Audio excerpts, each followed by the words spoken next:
this past 6 months have been a game changer for me in every aspect. I have good days and bad days, but I can still see the manifestation of the hand of God upon my life. And what has been helping me is just the fact that I can hear his voice even clearer. What has been helping me to walk into the manifestation of my complete and total healing and deliverance is that he taught me what true warfare really is. He taught me that true warfare is love. True warfare is love. When Jesus was on this planet, he warred with love. And they couldn't even understand him.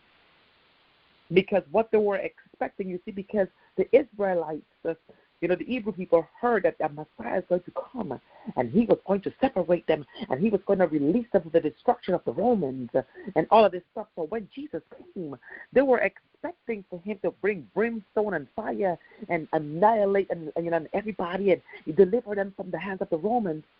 But when they saw the Messiah that came to deliver them was a Messiah that was standing in love and peace. So it kind of confused them. That's why John sent Timothy to ask him, are you the Messiah, or should we wait for another? Because they were waiting for a Messiah that would come to destroy their enemies, which he did, but they didn't understand that because they didn't understand the type of warfare that Jesus was fighting with.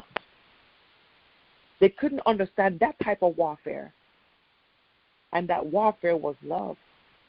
Another thing that helped me to understand who Father was and understand who I am in him was that I am, you are, all of us in this line are the expression of his creativity.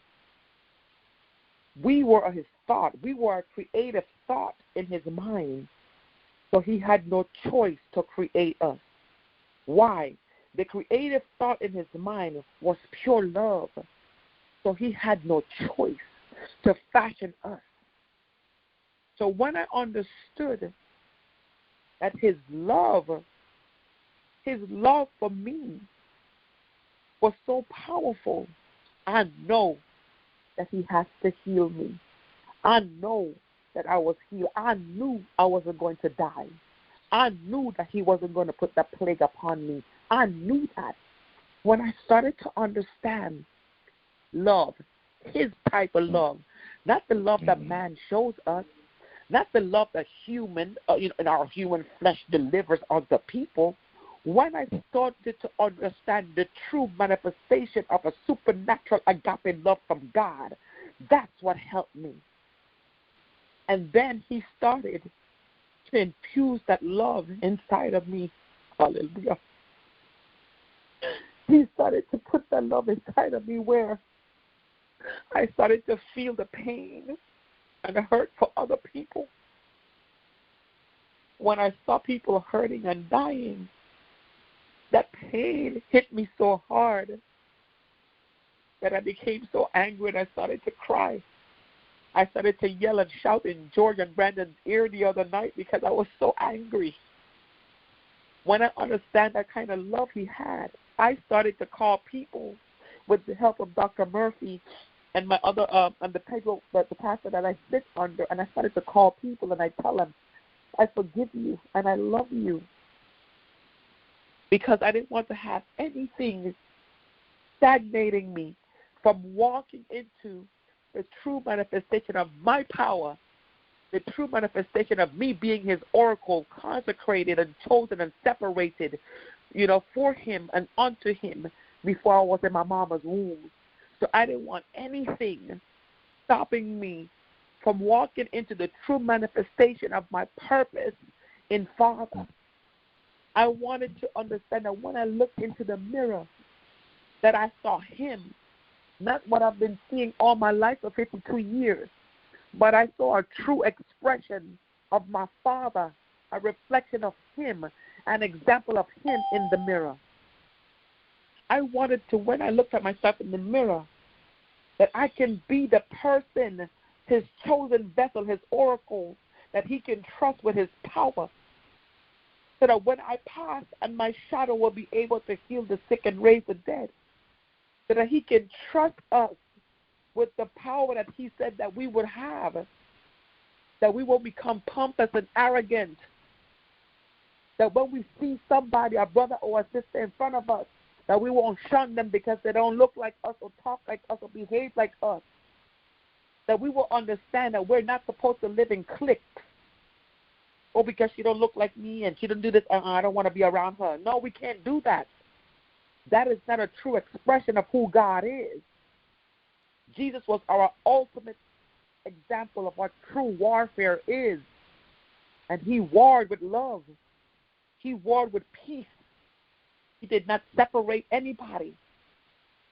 When the leper came to him, everybody ran. Even the disciples were like, oh, Jesus, don't go there. Don't go here near to him. Because leprosy, there was no cure for leprosy. Leprosy to them was like COVID-19. Highly contagious with no cure. When a person had leprosy, they were ostracized. They were not able to come beyond the wall. They had to stay outside of the walls and separated. They could not come inside the villages. And if they knew you had leprosy, they would stone you to death. But Jesus embraced that leper. A true example, he embraced that leper and healed him. Do we do that? No, we run. They don't talk like us, look like us, walk like us, a part of our posse. No, I got no posse.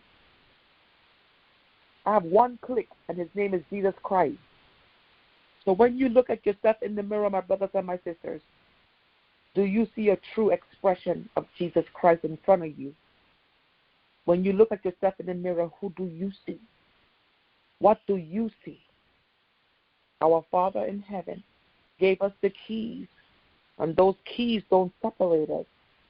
Those keys open doors, everyone's doors. We have the keys to open every single door on this planet. But what are we doing with them? What are we doing with those keys? We are quick to judge. We are quick to isolate. And we cannot do that, not in this time, not in this season. There are a lot of people dying.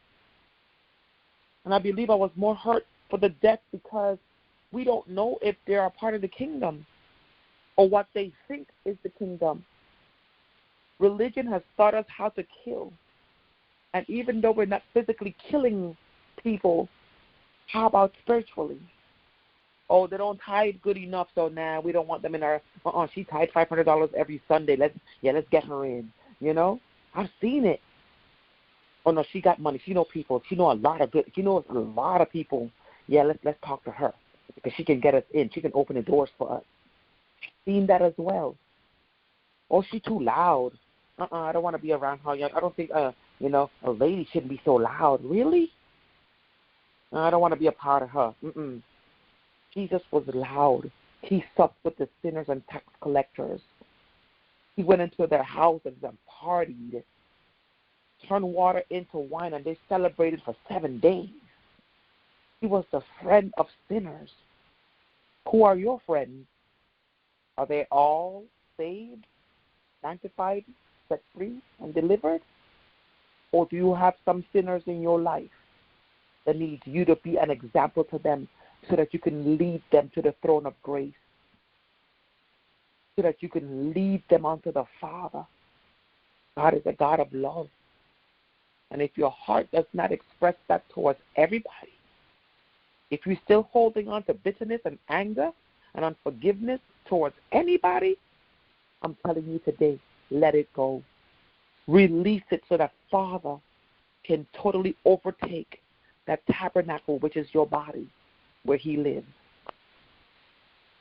Because when you hold on, you're not allowing him to reign freely within your heart, soul, mind, and body. Release it. Let it go.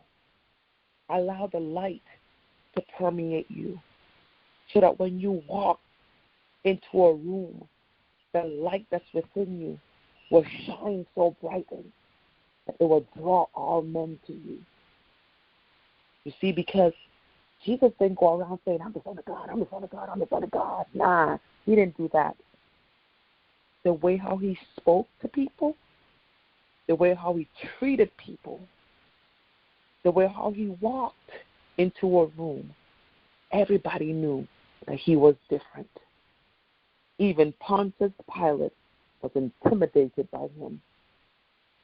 And mind you, Pontius Pilate was the head leader of everything that happened.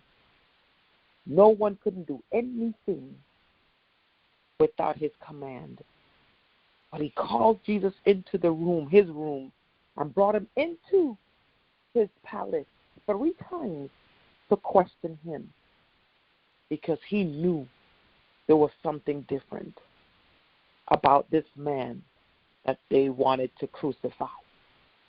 When do you see yourself in the mirror? When you look at yourself in the mirror, are you a true expression of the creative power that created you, because he thought of you so much, and the love he had of you just in his thought gave him no choice to create you?